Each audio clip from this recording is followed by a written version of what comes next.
Quando se trata de fazer algo pelos outros e de coração, o brasileiro é imbatível. É um povo amigo, caloroso, que está sempre por perto quando a coisa aperta. Alguns chamam isso de empatia, outros de consideração. Mas esse cuidado todo, que na verdade está além do cuidar, tem um nome muito especial: zelo. E cada vez mais brasileiros têm zelo pelos pais, pelos filhos, pela família inteira. Tem zelo pelos pets, pelos amigos e até por si mesmos. Cada um com o seu motivo e todos com uma certeza: ter zelo faz toda a diferença.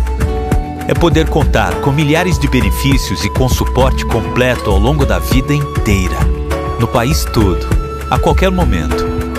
Porque não importa a hora nem o lugar, o Grupo Zelo vai estar presente para fazer o que o brasileiro sabe fazer como ninguém: cuidar, de um jeito muito especial. Grupo Zelo. Quem tem, vive bem.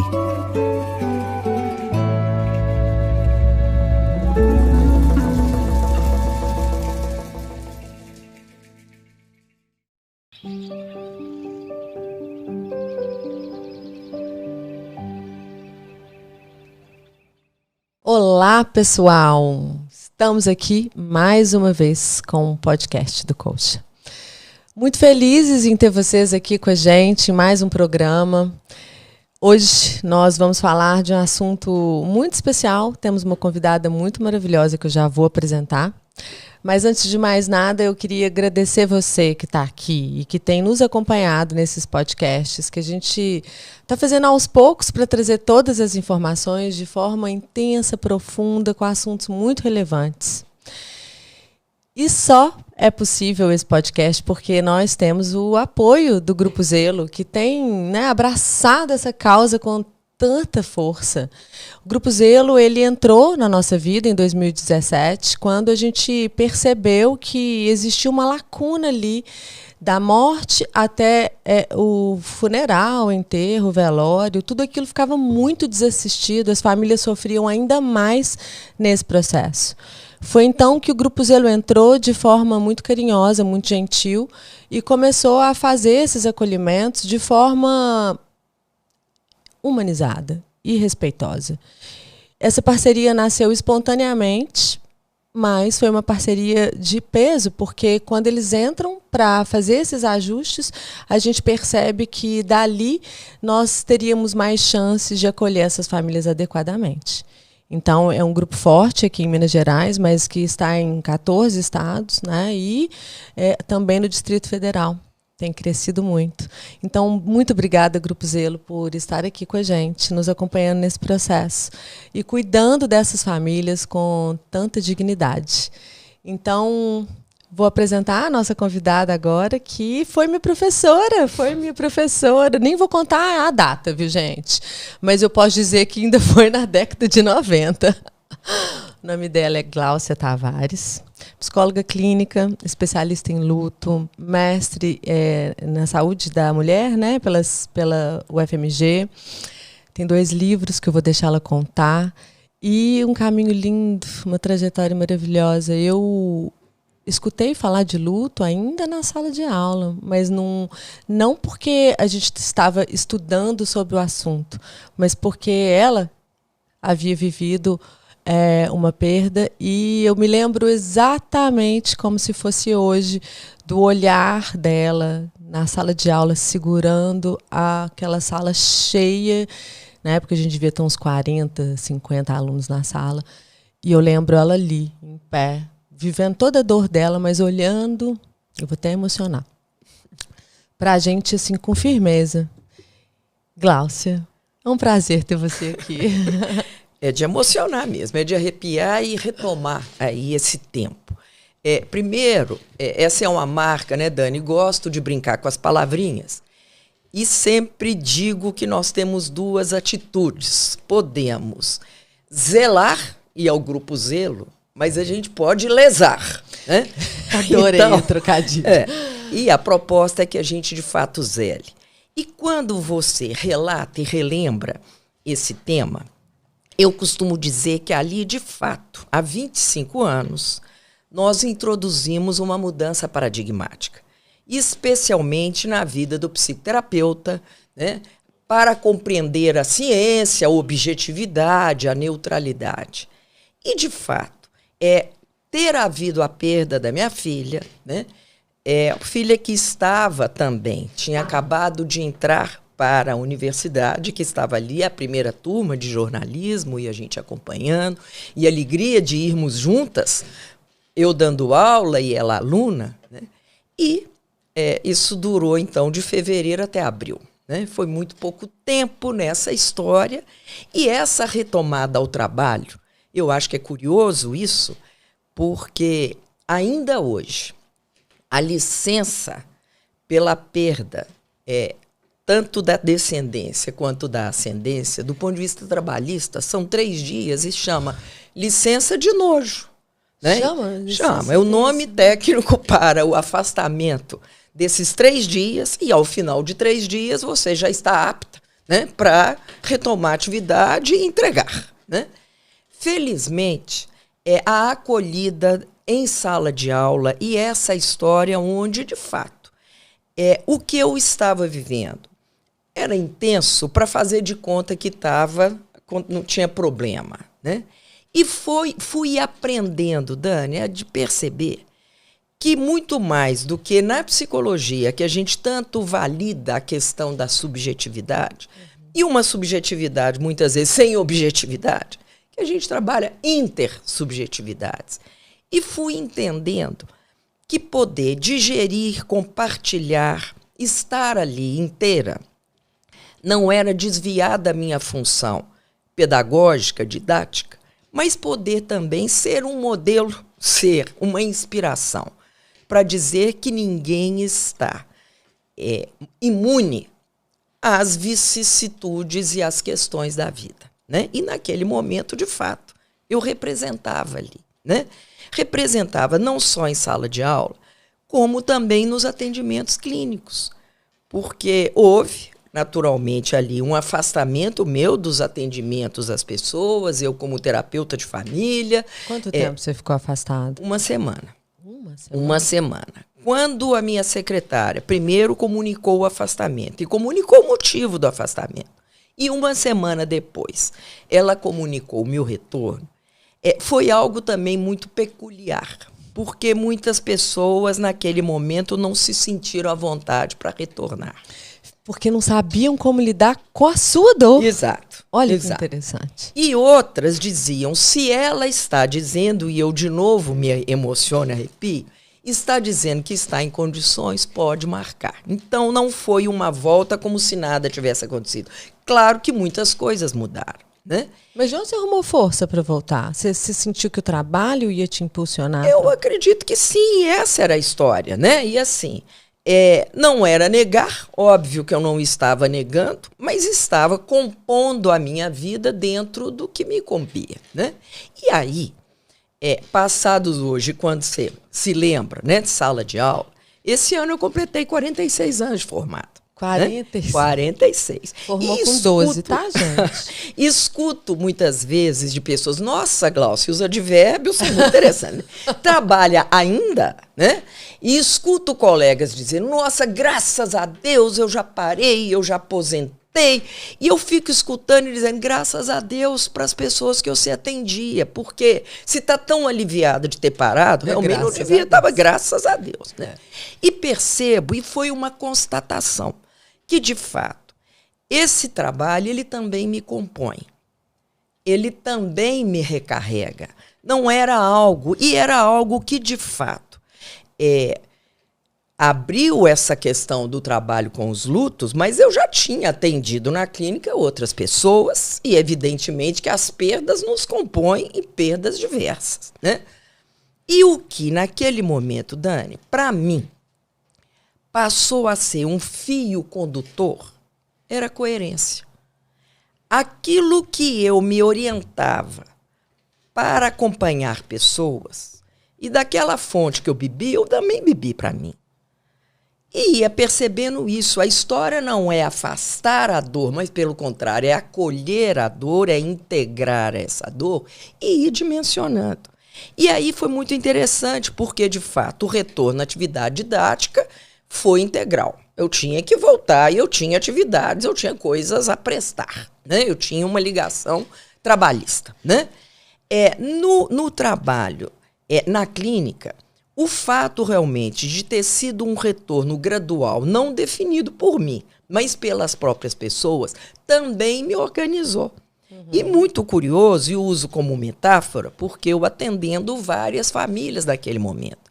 E todas as famílias que eu estava atendendo, quando houve o comunicado que eu estaria retornando, nenhuma delas quis voltar. E eu entendi mais ou menos assim. Você contrata um engenheiro para construir sua casa. E a casa do engenheiro caiu. Né? Então, houve um tempo. É claro que a gente tem que arrumar fantasias catastróficas, né? Porque se o retorno foi gradual, houve uma diminuição do número de pessoas e, naturalmente, uma diminuição também de renda. Poxa, e agora? Né? Mas, felizmente, as coisas se organizam. Né? Mas isso te levou a enxergar um monte de coisas diferentes, assim, como as pessoas não estão preparadas, como que isso ia impactar nessa coisa o engenheiro e a casa do engenheiro caiu, ou seja, a casa do engenheiro não pode cair. Né? Essa falta de percepção mesmo da vida como ela é. Né? E isso deve ter trazido você a mergulhar profundamente nesse assunto, não? Sim. E até, para entender, a figura do terapeuta, que até então tem uma vida pessoal tão preservada, e no momento de um evento dessa monta, isso fica escancarado. Exposto. É impossível. Né? E a sensação era de exposição. E uma exposição em que? Né? Passei a estudar, passei a me dedicar, e quando realmente eu decidi escrever o primeiro livro, Do Luto à Luta. Do Luto à Luta, a exposição era um pouco maior, porque agora eu não só era uma constatação que falava, mas que também estava registrando. Né? E a data de lançamento desse livro tinha a ver com a FUMEC e com a escola, porque era a minha maneira de estar homenageando a turma, que seria a formatura da minha filha, que acabou denominando a turma como Camille Tavares, como homenagem a ela. E eu quis, então, oferecer a eles o livro no dia da colação de grau. Então, o lançamento foi feito assim. Não sabia. Foi essa homenagem. Que ano que era isso? Que foi ano foi isso? 2001. 2001. 2001. Então, Do Luto à Luta foi lançado na formatura da Camille. Foi na formatura. Foi. Olha. Foi a primeira formatura da primeira turma do curso de jornalismo. Quantos anos a Camille tinha quando ela... Faleceu 18 anos. 18 anos, é isso que eu me lembro. 18 anos. Então, essa é uma caminhada longa, né? Agora, então, completaram 25 anos. Então, várias questões. Se 3 anos depois houve, de fato, o lançamento do primeiro livro, que foi Do Luto à Luta, 6 meses depois... e como forma, porque nesses 6 primeiros meses, felizmente, tanto meu marido, quanto eu, quanto a minha filha mais velha, e que acabou recebendo aí o nome de sobrevivente, né, à morte da irmã, né, recebemos muito apoio social, as pessoas, mas a tendência, com o passar do tempo, vinham recomendações. Não vai mudar de casa? Não vai viajar, né? É como se essas questões, né, organizassem, né? E, então, aos 6 meses, e interessante porque eram 6 meses que se aproximavam, então, do Natal, que era outubro de 1998. E essa era a minha questão. Como é que passa Natal sem filho? Como? Como é que é isso? Né? Como é que é passar Natal sem filho, né? E o Natal acabou me inspirando várias coisas. Por quê? Como era uma data que sempre, para nós, teve essa marca de reunião de família, nós já tínhamos passado, que ela faleceu em abril. Então, o primeiro Dia das Mães já tinha rolado, mas o meu cartão de Dia das Mães e presente já estava comprado por ela. Então, era ali alguma coisa, né? Você recebeu isso da mão dos... Estava lá, eu achei, né? Já estava para eu achar, né? esse era o jeito da minha filhota, que as coisas eram assim, né? Mas o Natal, e então, eu propus ao meu marido, olha, está na hora da gente buscar a nossa turma, até porque a nossa turma não tem nome em língua alguma, né? Fica-se viúvo, fica-se órfão, perder filho, você não tem nome. Inominável. Né? Não. E naquela época, 25 anos, ainda era comum telegrama. E eu recebi inúmeros.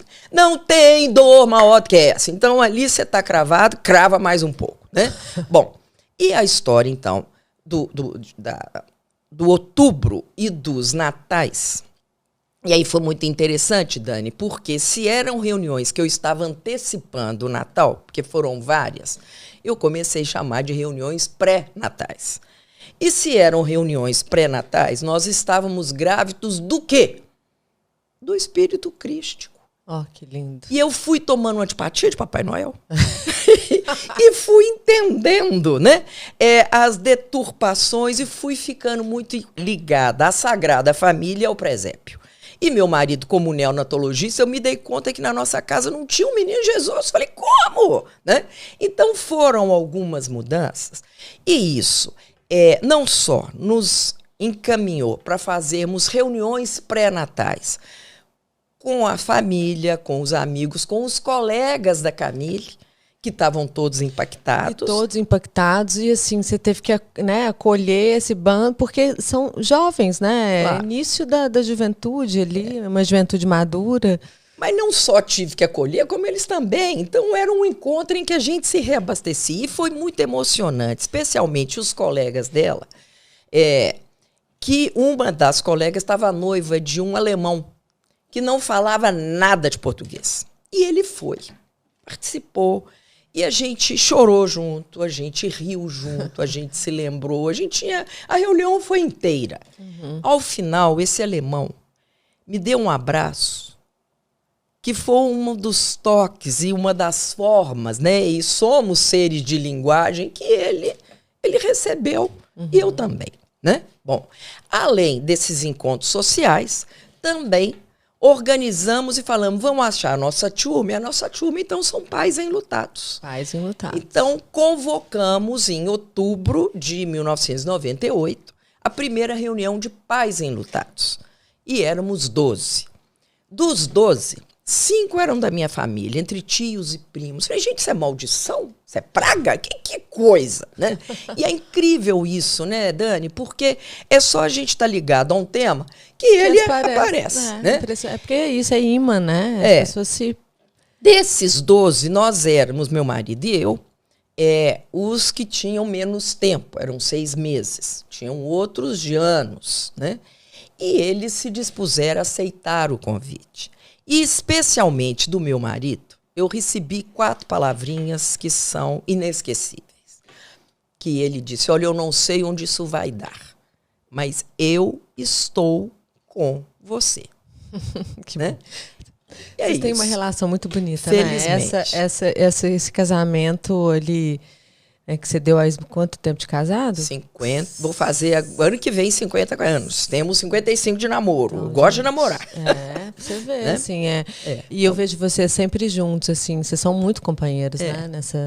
É claro que diante das nossas dores, e a gente sim sempre foi muito companheiro, mas a minha dor perto da dor dele triplicava. E a dor dele também. Isso é muito interessante, né? Assim, a sua dor perto da dor dele triplicava e a dor dele também, você sente? Sim, sem dúvida.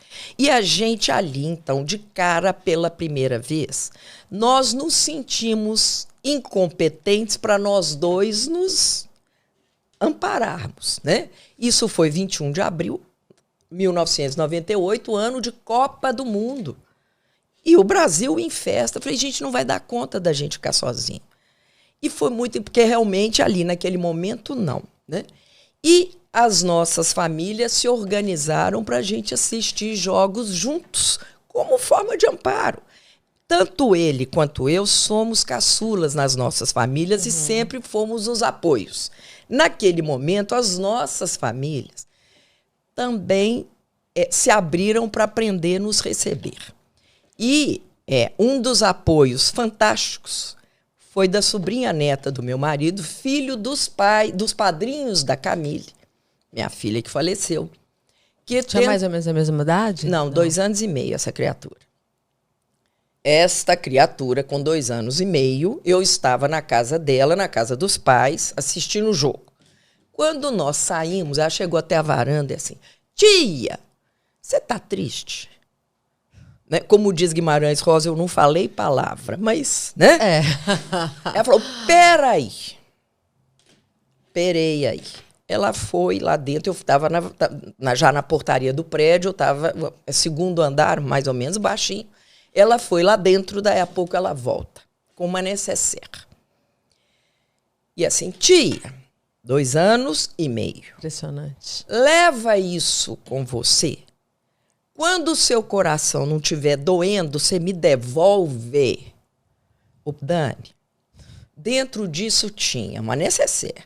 Bonequinha descabeçada, cadeira com 3 pernas, cheia de patuá. Essa necessaire dormia debaixo do travesseiro dela. Era o apoio dela, era o objeto transacional. Uau. Que ela me emprestou. Você leva até seu coração não tá doendo. Depois você me devolve. O Dani, eu saí com aquele tesouro. Aqui, eu arrepio de novo. O medo daquilo perder. E você sabia da importância, né? E o que é poder dizer, eu estou com você.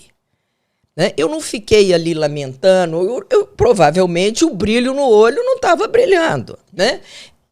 A linguagem estava ali e a gente sabe que a verbal, né, é a menos confiável, mas uma criança de 2 anos e meio consegue rapidamente sintonizar. Que coisa, né? Uma alma sensível ali, né? Presente. Com aquela pureza, presente, acho que essa é a palavra, presente.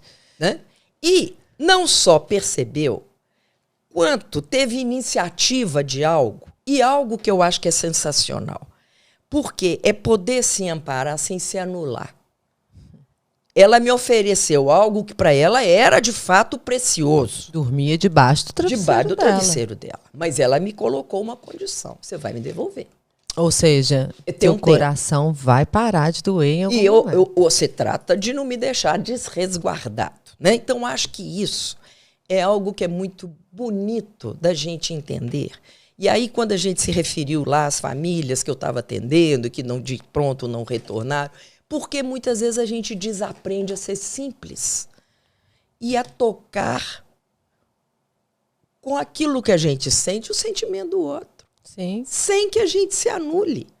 Né? Esse serzinho sábio com 2 anos e meio foi capaz de fazer isso. Ela percebeu, ela reconheceu, ela entendeu o que ela poderia, né? Se pensarmos hoje, ela poderia até perguntar, olha, eu tenho um patuá que para mim funciona, será que vale para você? Né? Claro que não houve essa sofisticação, mas ela me ofereceu algo, né? Mas me deu também esse limite, você me devolve. E te trouxe para um lugar, né, dessa sensibilidade de rever tudo que você estava sentindo. Você devolveu para ela? Claro. E aí é uma pergunta que eu recebo tanto, Glaucia, assim, desses pais enlutados. Você feliz de novo? Olha, existe um verbo que eu vejo que ele é um desrespeito aos enlutados e a mim, a todos, que é o tal do superar. Eu já escutei isso. Nossa, Gláucia, isso que você passou, isso que você superou, verbo passado, acabou, deletou, cancela, tá? Bola pra frente, né? Fila que anda, tá? Né? Bom, então, ser feliz é uma decisão. E que não está dependente de alegria ou de tristeza. A vida dói. Né? A vida dói, gente. Olha essa frase. Guarda, escreve. Por outro lado, vejo que, especialmente diante das dores da vida, e no caso específico, né, dessa experiência de ter perdido minha filha caçula, 18 anos, que sai em um acidente de carro, cuja preocupação é 2 fios de cabelo fora do lugar, né, e recebo a notícia que ela tinha falecido, né, é um salto quântico. Né? Bom, diante disso, eu digo que é uma ré. Você vai para trás. É uma pancada que você... É claro. Por outro lado, gosto muito em vez do verbo superar, que chega a ser ofensivo, todos os verbos que nós quisermos utilizar com a expressão, com o prefixo ré. Reerguer, reorganizar, redefinir, ressignificar. Existiu uma ré, existiu sim um marco, né? E é um marco que não passou. Esse marco é meu. E isso não é patologia. Hoje, nos lutos, trabalhamos muito o conceito de vínculos contínuos. Esse legado, essa disposição de amar, essa condição, ela está presente, né? E são várias etapas. Se a minha filha morreu com 18 anos, quando completaram 18 anos do falecimento dela, eu perdi de novo.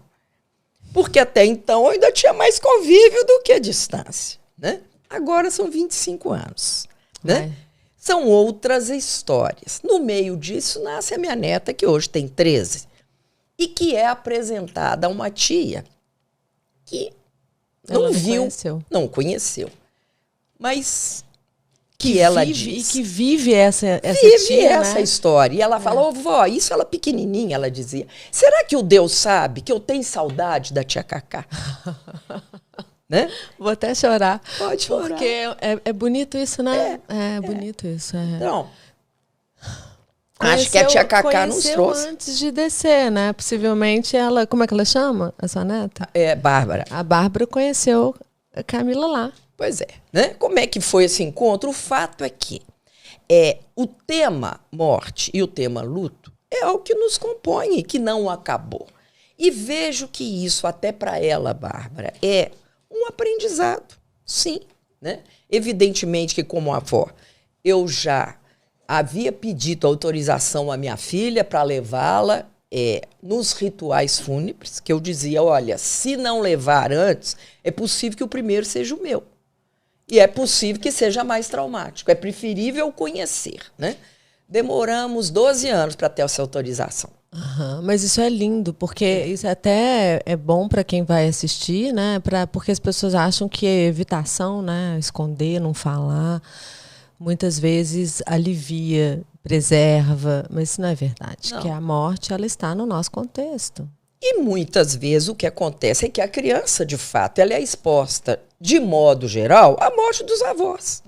É verdade. Né? É verdade. E que as pessoas até que possam apoiá-la, não estar em condições disso. Então, ter a oportunidade de entender, visitar, entender esse ritual que não seja tão carregado de um aspecto tão emocional, que não é uma insensibilidade, uma indiferença. Pelo contrário, é conhecimento.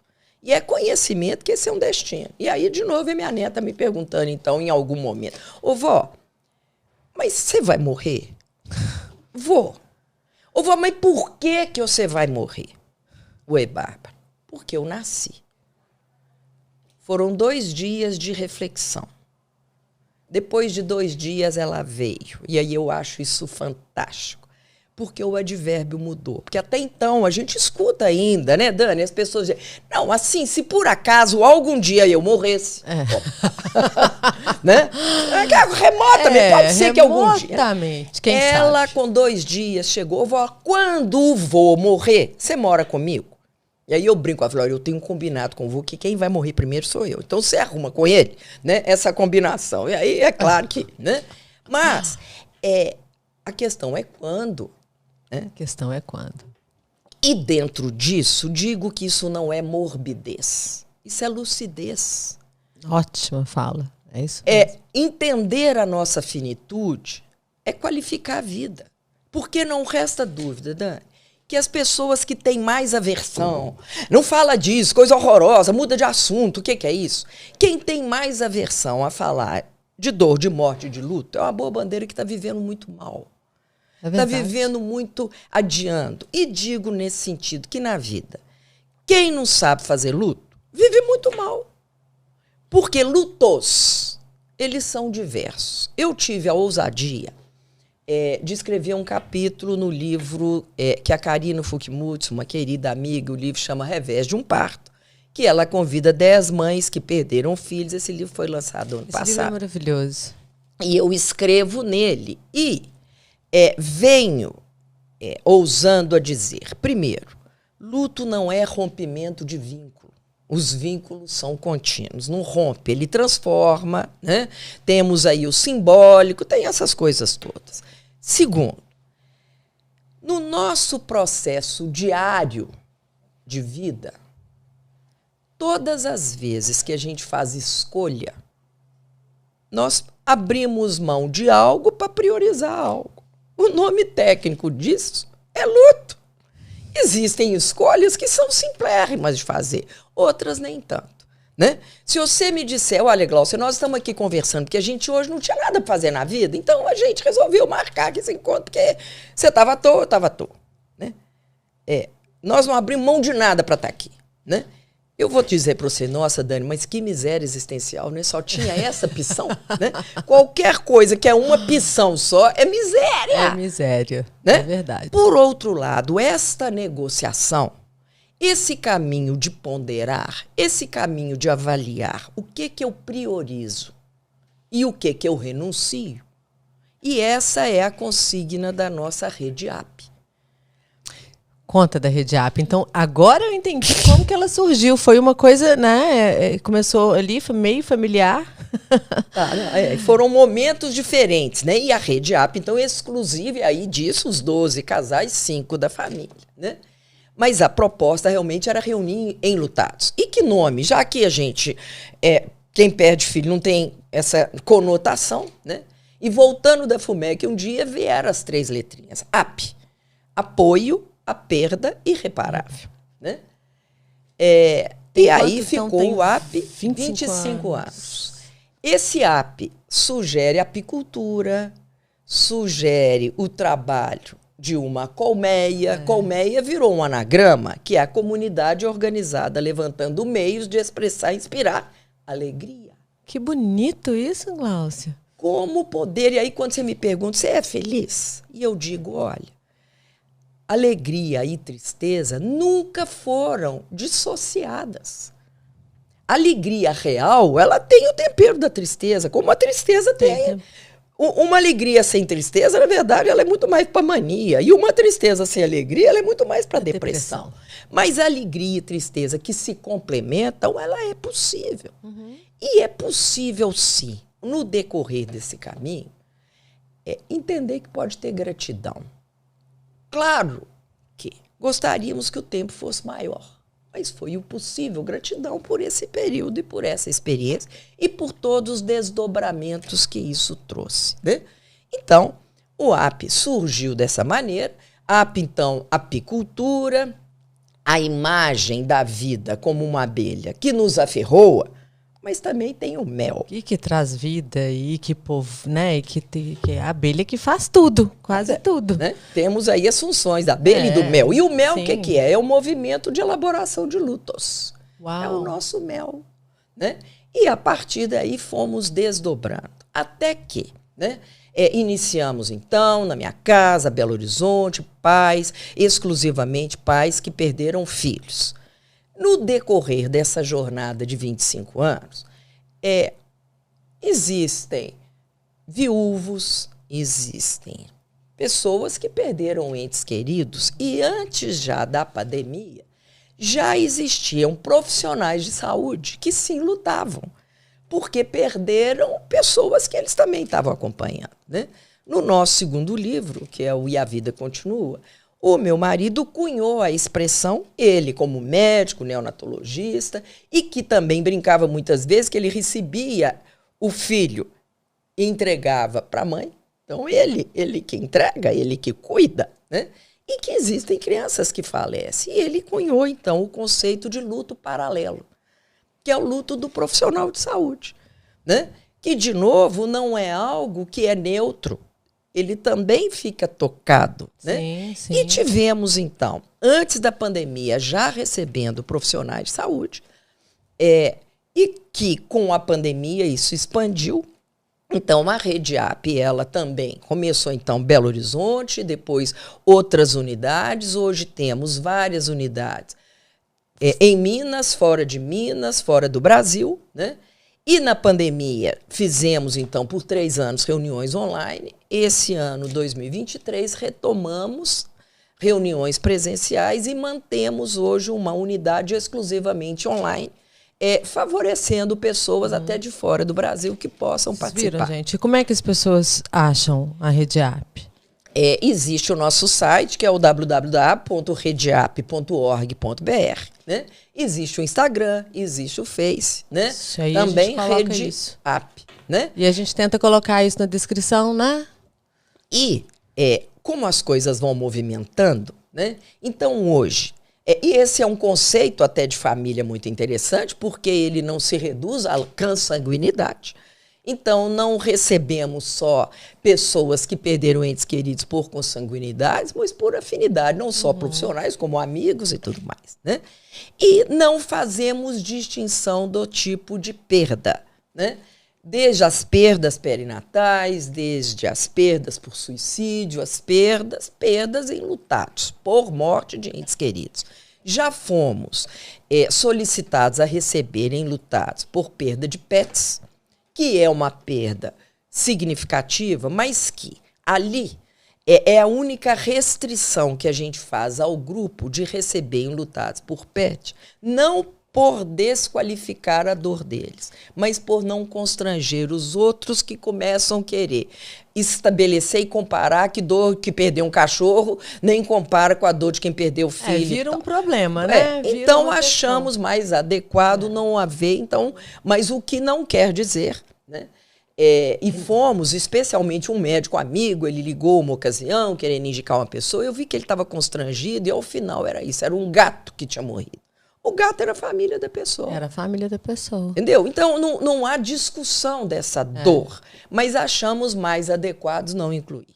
E na história dos nomes, quando a Redeap fez 18 anos e eu estava em Goiânia, abrindo a unidade Goiânia, ao final da apresentação, tinha uma jovem que eu falo lá, que era uma pirralha, estudante de psicologia, que levanta e fala, Glaucio, mas por que irreparável? Apoio à perda irreparável. E eu levei um socão, porque sabe aquelas coisas que já estão tão absorvidas? E eu fiquei patinando, não, porque assim, foi depois de 6 meses da morte da minha filha, não sei o que, não sei o que.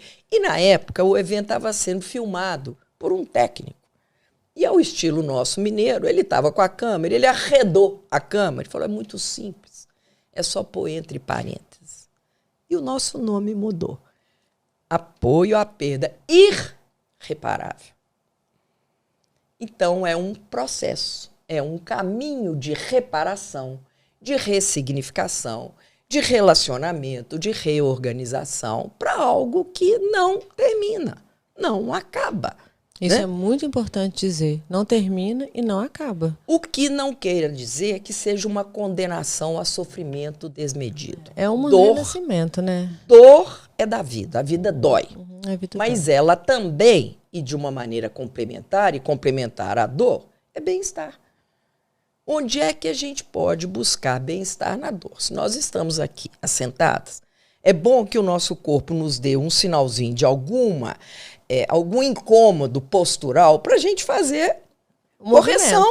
Porque se nós não fizermos correção e não reconhecemos essa dor física, nós vamos ficar entrevados. Vamos.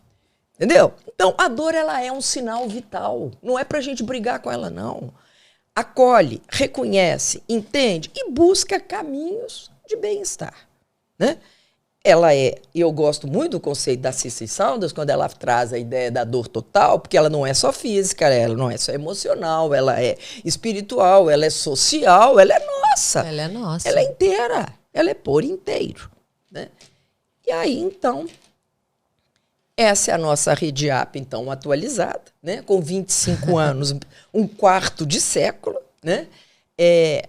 De fato, mais de 9.000 famílias assistidas. Uau. Né? É um trabalho lindo. É um trabalho voluntário, né, Dani? E é um dos primeiros grupos, assim, tão solicitados no Brasil, né? É o primeiro. É o primeiro? É o primeiro. O primeiro, tá vendo, gente? Ela fundou o primeiro grupo a perdas.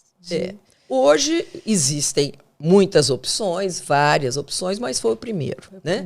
E na história está saindo, e era a questão, né? Assim, aquilo que a gente não sabe, a gente vai aprendendo fazendo, né? E vai aprendendo a fazer, né?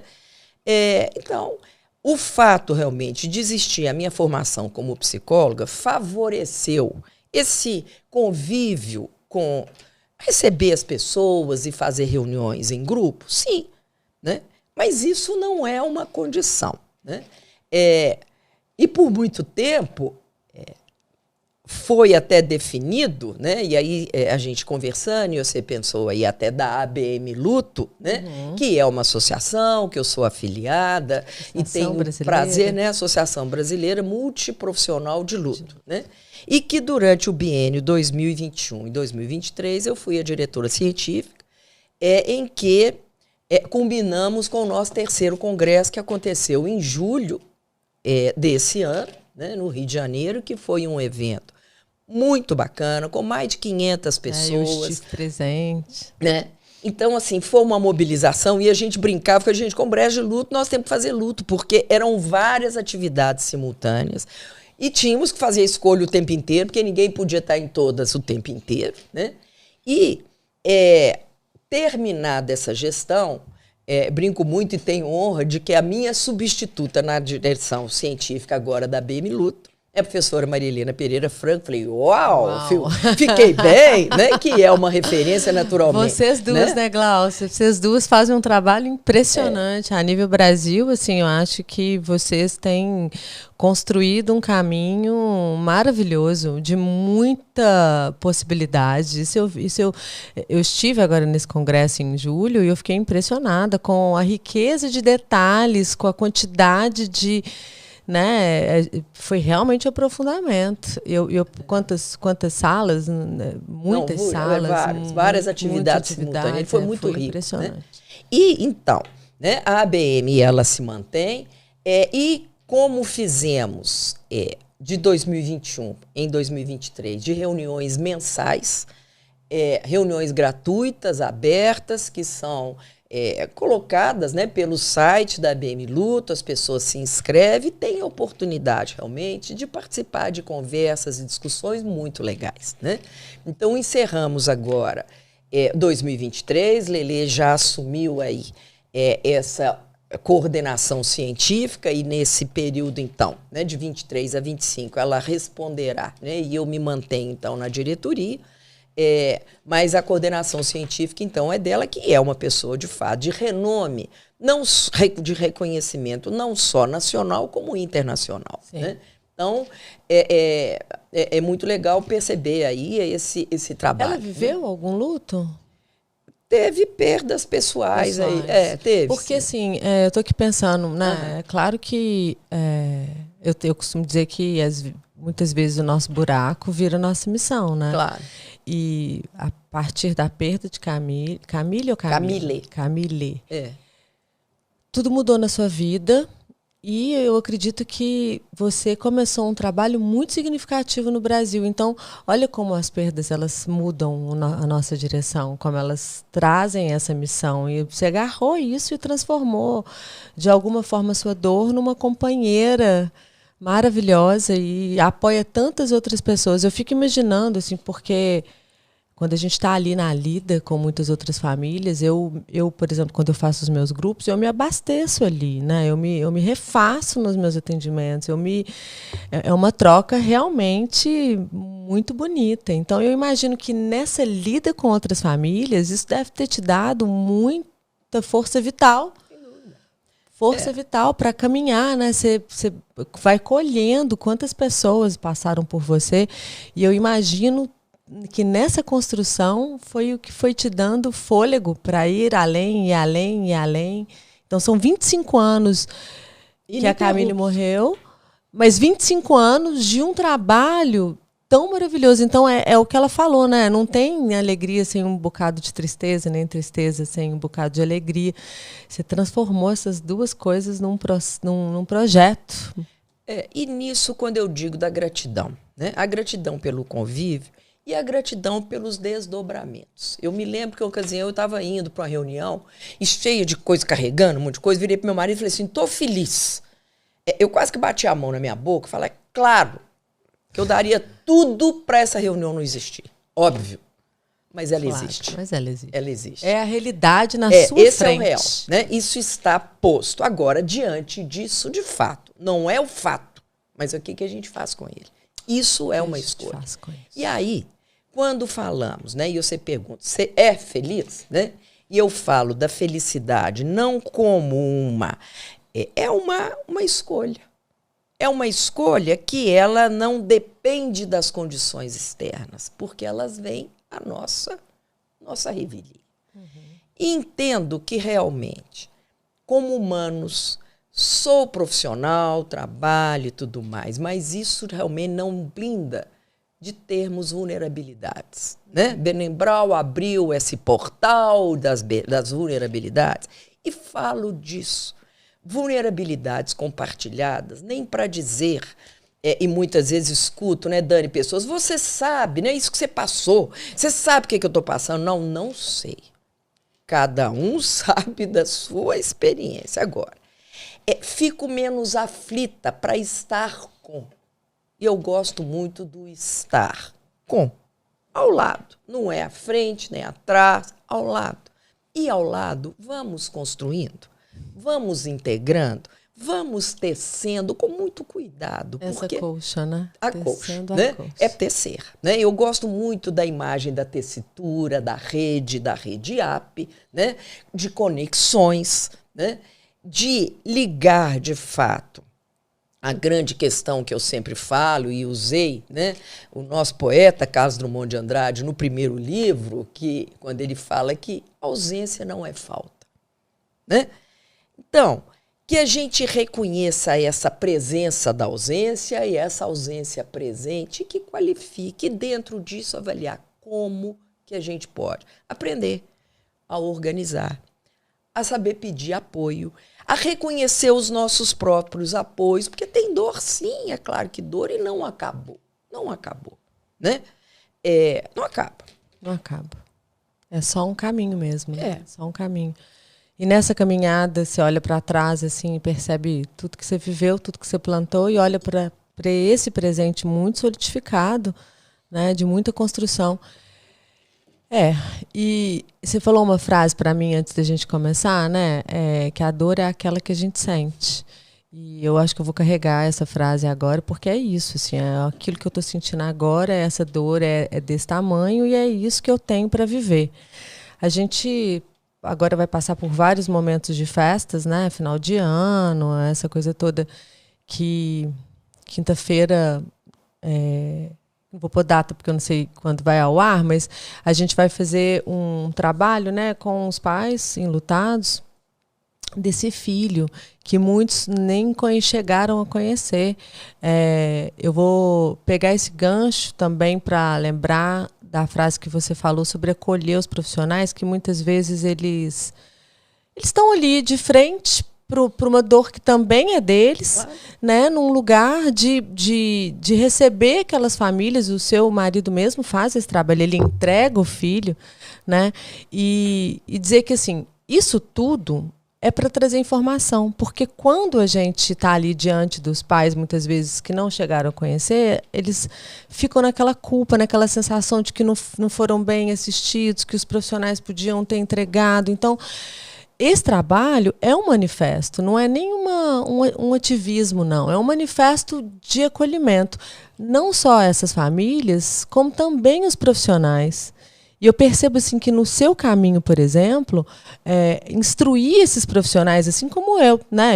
Você me instruiu muitas vezes, eu fui buscar referência nas suas falas, eu fui te escutar, fui ler seus livros, para poder fazer um trabalho mais sólido, um trabalho, né?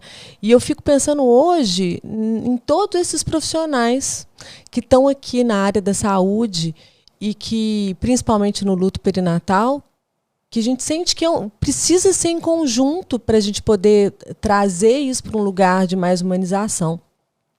E eu falo do encontro de amanhã, do Grupo Colcha, porque isso aparece demais ainda nos grupos.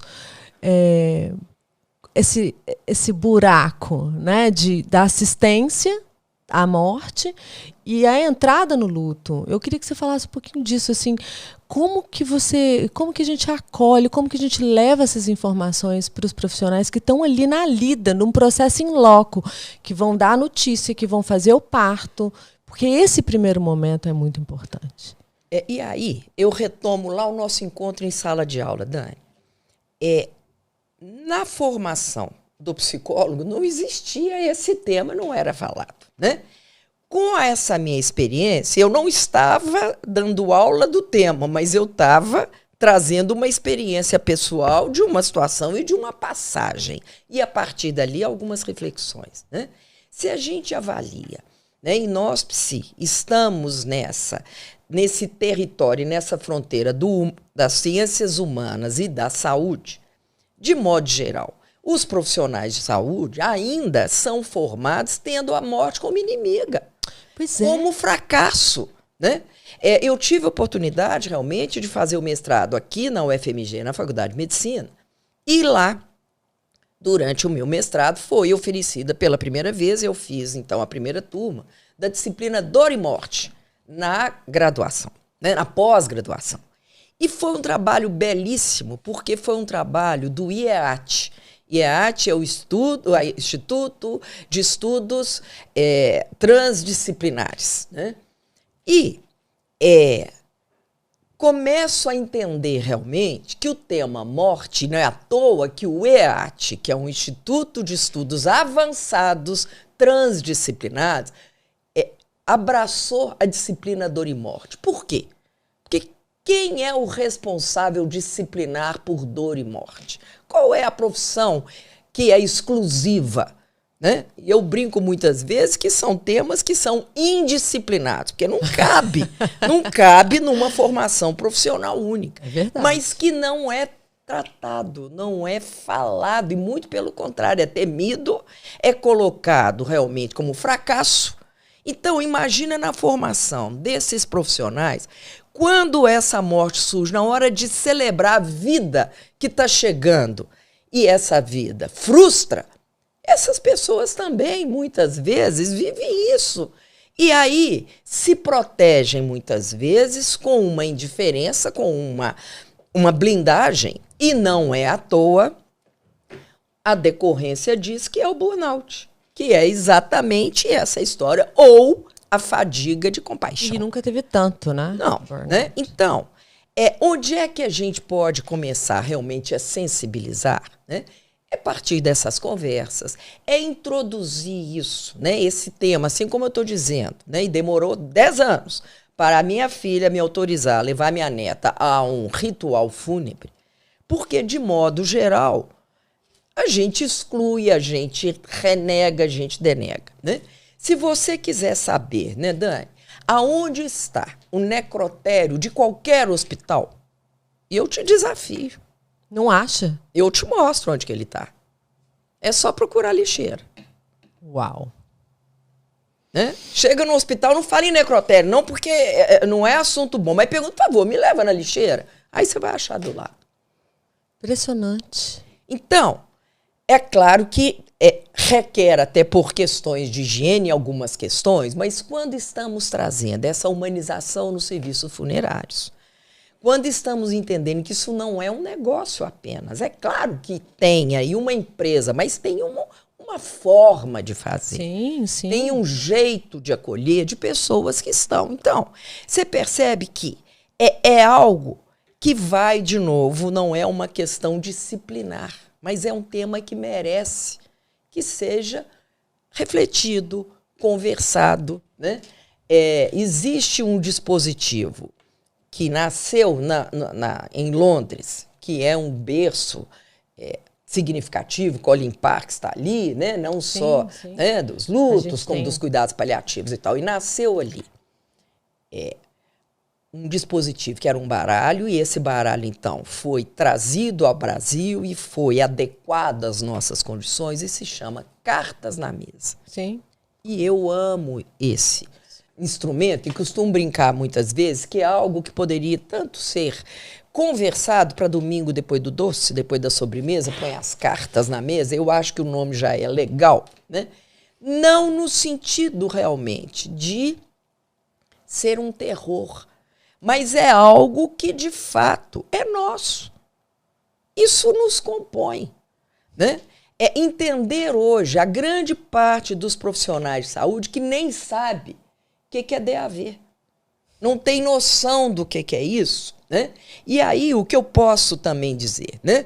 Já tinha acompanhado na clínica os enlutados, trabalhei meu próprio luto, acompanhamos essas famílias, mas no dia que eu assentei para poder fazer o registro de como é que eu quero ser tratada, como eu não puder mais escolher, isso mudou. Enquanto a gente não trouxer isso, nossa, Glaucia, mas você quer morrer, meu bem? Não é questão de querer. Eu vou. Né? Ô, Glaucia, eu acho que eu vou morrer. Ô, bem, deixa eu te contar, você ainda tá achando? Né? Agora,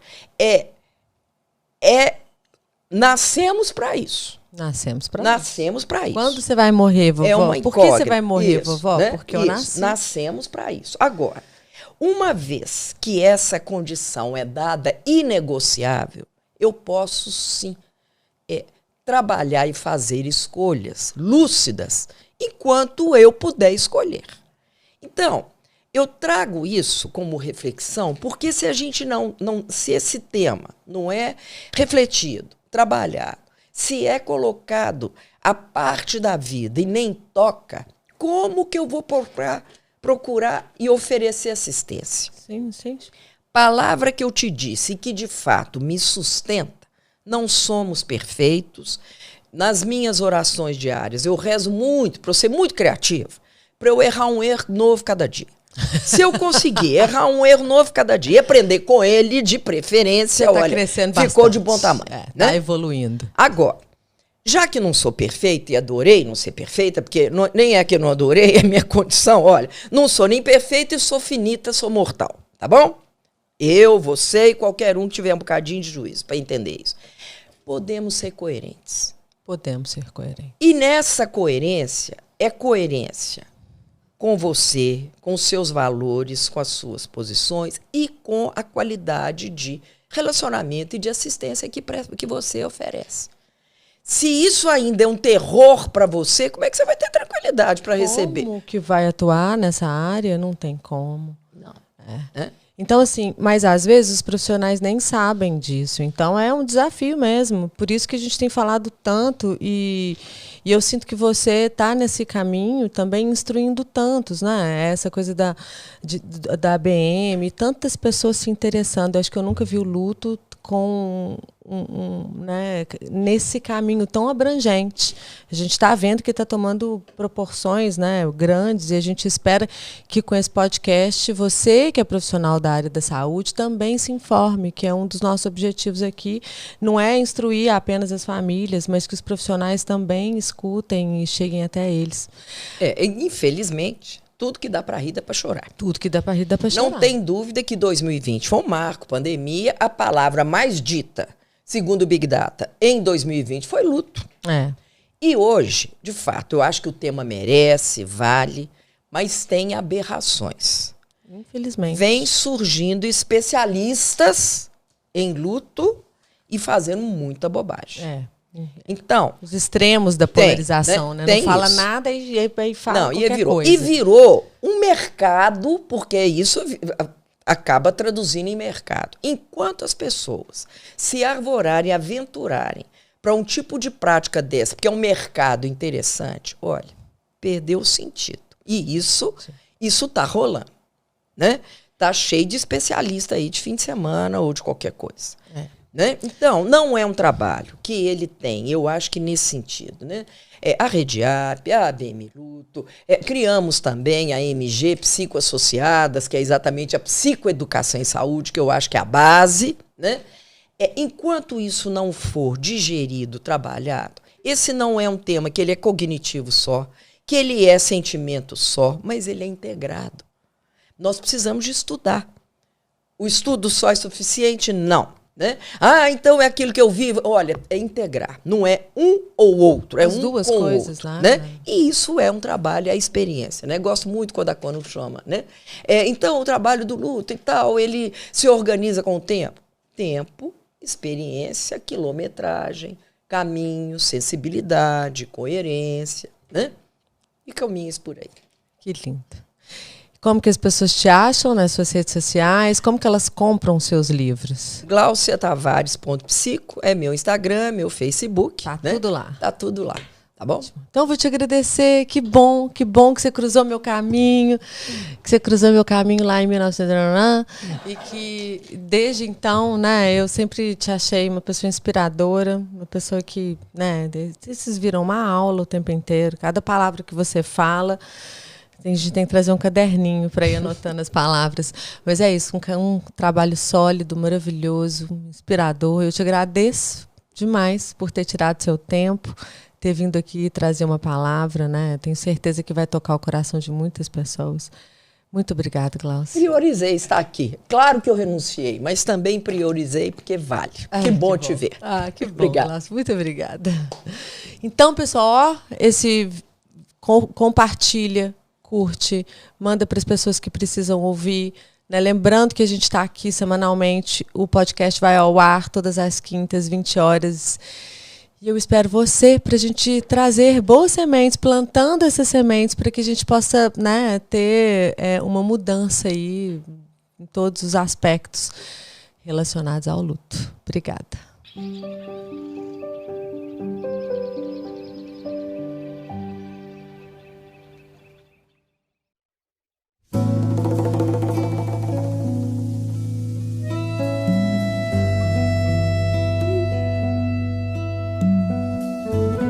Quando se trata de fazer algo pelos outros e de coração, o brasileiro é imbatível. É um povo amigo, caloroso, que está sempre por perto quando a coisa aperta. Alguns chamam isso de empatia, outros de consideração. Mas esse cuidado todo, que na verdade está além do cuidar, tem um nome muito especial: zelo. E cada vez mais brasileiros têm zelo pelos pais, pelos filhos, pela família inteira. Tem zelo pelos pets, pelos amigos e até por si mesmos. Cada um com o seu motivo e todos com uma certeza: ter zelo faz toda a diferença. É poder contar com milhares de benefícios e com suporte completo ao longo da vida inteira, no país todo, a qualquer momento. Porque não importa a hora nem o lugar, o Grupo Zelo vai estar presente para fazer o que o brasileiro sabe fazer como ninguém: cuidar, de um jeito muito especial. Grupo Zelo. Quem tem, vive bem.